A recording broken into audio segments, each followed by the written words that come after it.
ভারতকে 1947 সালে স্বাধীনতার পর একটা বড় সিদ্ধান্ত নিতে হয়েছিল। সিদ্ধান্তটা কি? সিদ্ধান্তটা হচ্ছে আমরা কি আমেরিকার মতো পুঁজিবাদী অর্থনীতি অনুসরণ করব, নাকি রাশিয়ার মতো সমাজতান্ত্রিক পথে যাব। কিন্তু সেই সময় আমাদের নেতারা একটা মিশ্র অর্থনৈতিক ব্যবস্থা বেছে নিয়েছিল। তার মানে হচ্ছে আমরা দুই দেশেরই ভালো দিকগুলোকে নেওয়ার চেষ্টা করেছিলাম। এই নীতিটা আমাদের স্বাধীনতা এবং নিজস্ব সিদ্ধান্ত নেওয়ার ক্ষমতাকে বজায় রেখেছে। কিন্তু আজকে আবার ঠিক একই ধরনের পরিস্থিতি তৈরি হয়েছে। ট্রাম্প বলছে যে রাশিয়ার কাছ থেকে তেল কিনলে ভারতের ওপর অতিরিক্ত শুল্ক আরোপ করা হবে। কিন্তু রাশিয়ার তেল আমাদের জ্বালানি নিরাপত্তার জন্য অত্যন্ত গুরুত্বপূর্ণ। 1970 দশকে যখন তেল সংকট হয় তখন ভারত আমেরিকার উপরেই নির্ভর করত, কিন্তু বর্তমানে আমরা বিভিন্ন দেশের উপর নির্ভরশীল। আর সেখানে রাশিয়া হচ্ছে সবথেকে বড় তেল সরবরাহকারী দেশ এবং এটা আমাদের অর্থনৈতিকভাবে লাভজনক।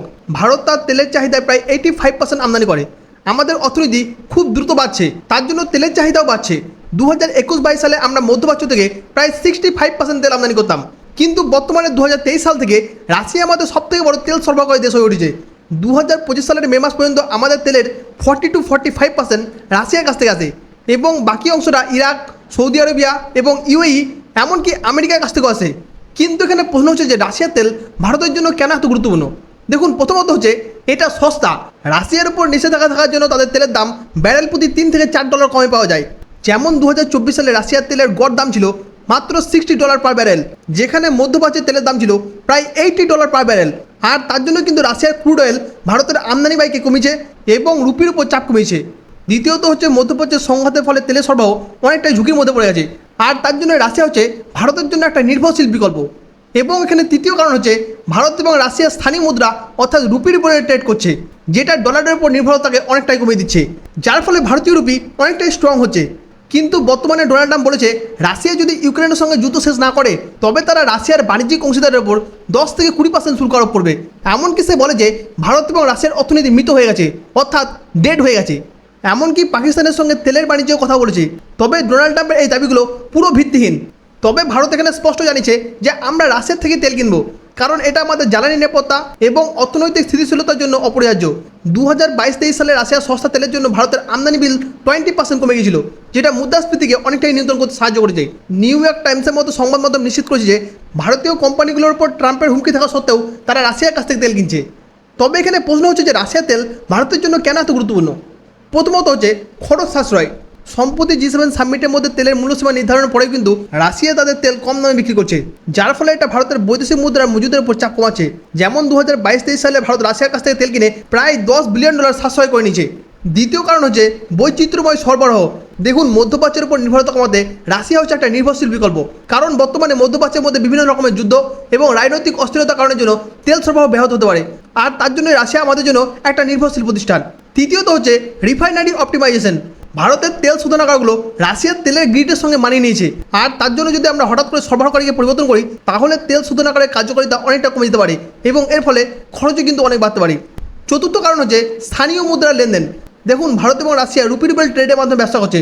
2024 সালে 30% তেলের লেনদেন শুধুমাত্র স্থানীয় মুদ্রায় হয়েছে, যার ফলে এটা ডলারের উপর নির্ভরতাকে অনেকটাই কমে দিয়েছে। 5 নম্বর পয়েন্ট হচ্ছে ভৌগোলিক সুবিধা। দেখুন, রাশিয়া এবং ভারত কিন্তু ভৌগোলিকভাবে অনেকটাই কাছাকাছি। এর ফলে আমাদের পরিবহন খরচা অনেকটা কমে যাচ্ছে এবং সরবরাহ আরও দ্রুত হচ্ছে। আমেরিকা বর্তমানে বিশ্বের বৃহত্তম তেল উৎপাদক দেশ। এখানে আমেরিকা চাইছে যে রাশিয়ার তেলের ক্রেতারা যাতে রাশিয়ার কাছ থেকে তেল কেনা বন্ধ করে আমেরিকার কাছ থেকে কেনে, আর তার জন্য ট্রাম্পের শুল্ক আরোপের হুমকি এই লক্ষ্য অর্জনের একটা কৌশল। আমেরিকা তাদের তেল রপ্তানি বাড়িয়ে অর্থনৈতিকভাবে অনেকটাই লাভ করতে যাচ্ছে।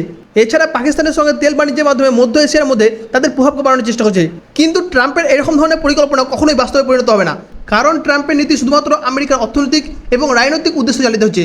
এমনকি এখানে ট্রাম্প ব্রিক্স জোটের প্রভাবকে কমাতে যাচ্ছে, যেটা আমেরিকার প্রভাবের জন্য একটা বড় হুমকি। কিন্তু ইন্টারন্যাশনাল মনিটারি ফান্ড সতর্ক করেছে যে ট্রাম্পের এইরকম ধরনের শুল্ক নীতি আমেরিকার অর্থনীতির মধ্যে মন্দা আনতে পারে। যেমন 2018 সালে ট্রাম্পের শুল্ক নীতির কারণের জন্যই আমেরিকার পণ্যের দাম 2-3% বেড়ে গিয়েছিল। এখন যদি আমরা রাশিয়ার দৃষ্টিকোণ থেকে দেখি তাহলে ভারতের সিদ্ধান্ত তাদের কাছে একটা বড় জয়, আর তার জন্য রাশিয়ার কর্মকর্তারা বলছে যে ভারত হচ্ছে একটা স্বাধীন দেশ এবং আমেরিকার চাপে তারা কখনোই তাদের সিদ্ধান্তকে বদলাবে না। আর এটাই ভারতের স্বাধীনতার প্রতীক, কারণ ভারত একটা স্বাধীন দেশ হিসেবে তাদের স্বার্থকে রক্ষা করছে। আমরা আমেরিকা এবং রাশিয়া উভয়ের সঙ্গে কিন্তু সম্পর্ক বজায় রাখতে চাই, তবে ভবিষ্যতে ভারত তার জ্বালানি নিরাপত্তাকে নিশ্চিত করার জন্য আরও শক্তিশালী করতে কিছু পদক্ষেপ নিতে পারে। প্রথমত হচ্ছে স্ট্র্যাটেজিক পেট্রোলিয়াম রিজার্ভ। 90 দিনের জন্য তেলের মজুদ বাড়ানো। বর্তমানে ভারতের মজুদ 5.33 মিলিয়ন টন তেলের, যেটা ভারতের প্রায় 10 দিনের চাহিদাকে মেটাতে পারে, আর তার জন্য কিন্তু ভারতের এই তেলের মজুদ বাড়ানো অত্যন্ত জরুরি। দ্বিতীয়ত হচ্ছে নতুন উৎস অনুসন্ধান। ভারত আন্দামান এবং নিকোবরের মধ্যে তেল ও গ্যাসের অনুসন্ধান শুরু করেছে। 2024 সালে ওএনজিসি এই অঞ্চলের মধ্যে একটা সম্ভবত তেলের মজুদ আবিষ্কার করেছে। 4 নম্বর হচ্ছে রিনিউয়েবল এনার্জি, সৌর এবং বায়ু শক্তিতে বিনিয়োগ বাড়ানো। ভারত 2030 সালের মধ্যে 500 গিগাওয়াটের রিনিউয়েবল এনার্জি উৎপাদনের লক্ষ্য নিয়েছে। এবং লাস্ট ওয়ান হচ্ছে জ্বালানি দক্ষতা, শিল্প এবং পরিবহন খাতের মধ্যে জ্বালানি দক্ষতা বাড়ানো, যা তেলের চাহিদাকে অনেকটা কমাতে পারে। তো বন্ধুরা, ভারত তার নিজের স্বাধীনতা এবং স্বার্থকে বজায় রেখে এগিয়ে চলেছে। আমরা কোনো দেশের চাপে পড়ে আমাদের সিদ্ধান্ত বদলাবো না। এই বিষয়ে আপনার কি মতামত কমেন্টে অবশ্যই লিখতে ভুলবেন না।